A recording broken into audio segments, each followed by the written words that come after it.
ভগবান ঋষভদেব তিনি বলছেন ভাগবতমের, বলছে যে পুংসে স্ত্রিয়া মিথুনী ভাবেতম, এই জগতের মূল আকর্ষণ হচ্ছে স্ত্রী পুরুষের আকর্ষণ। যত কিছু কার্যকলাপ যা কিছু হচ্ছে স্ত্রী পুরুষের আকর্ষণের উপরে বেস করে হচ্ছে।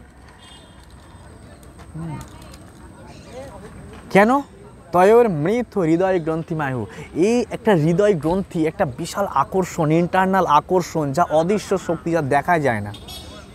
যখন নারী পুরুষ একে অপরের সান্নিধ্যে আসে, হ্যাঁ, তখন অহম মামেতি বোধ চলে আসে, আমি আমার, এটা আমার, ওটা আমার, ওটা আমার। হ্যাঁ, তাই আমাদের প্রয়াস করা উচিত আমি আমার থেকে দূরে থাকবো কী করে, আমি কৃষ্ণের, আমি গোবিন্দের, এই মনোভাব কীভাবে আসা যায়, তার জন্য শাস্ত্রের অনুসন্ধান করতে হবে। আমরা সকলেই এক অদৃশ্য শক্তি, এই মায়ার বন্ধনের দ্বারা আবদ্ধ হয়ে আছি। কিভাবে আমরা সেই অদৃশ্য শক্তির থেকে বেরিয়ে আসতে পারি, সেই প্রয়াস করা উচিত।